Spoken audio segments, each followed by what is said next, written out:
Vivre le carême avec saint François d'Assise. Mercredi de la première semaine du carême. De l'Évangile selon saint Luc.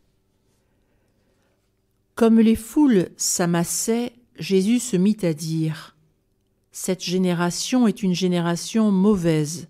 Elle cherche un signe, mais en fait de signe, il ne lui sera donné que le signe de Jonas.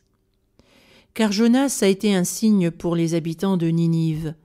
Il en sera de même avec le Fils de l'homme pour cette génération. » Lors du jugement, la reine de Saba se dressera en même temps que les hommes de cette génération et elle les condamnera.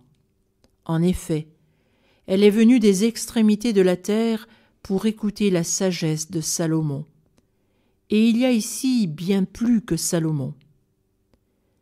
Lors du jugement, les habitants de Ninive se lèveront en même temps que cette génération et ils la condamneront. En effet, ils se sont convertis en réponse à la proclamation faite par Jonas. Et il y a ici bien plus que Jonas.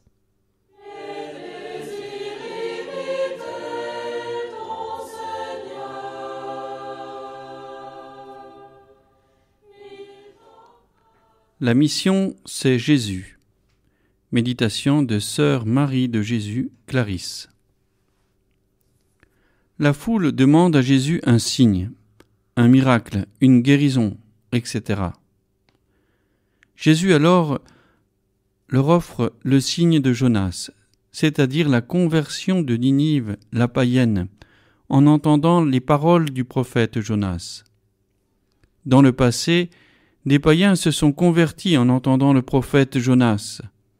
Mais le peuple de Dieu n'écoute pas la parole annoncée par Jésus et refuse de voir en lui plus qu'un prophète, le Fils de Dieu venu racheter les hommes. Saint François a aussi désiré entrer dans la mission à la suite du Christ pour annoncer l'Évangile.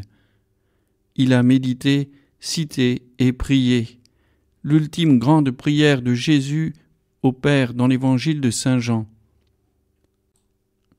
L'origine de la mission est en Jésus même.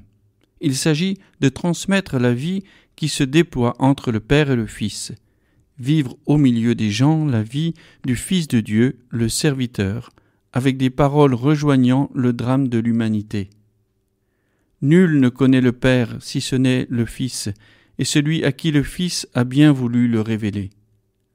La réalité filiale et divine de Jésus ne veut pas être saisie de ses contemporains.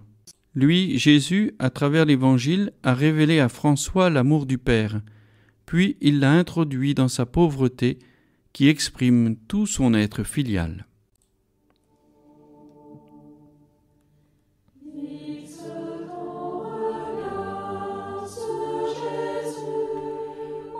Prions avec saint François d'Assise, la prière devant le crucifix de saint Damien. Dieu, très haut et glorieux, viens éclairer les ténèbres de mon cœur. Donne-moi une foi droite, une espérance solide et une parfaite charité. Donne-moi de sentir et de connaître, afin que je puisse l'accomplir, ta volonté sainte qui ne saurait m'égarer.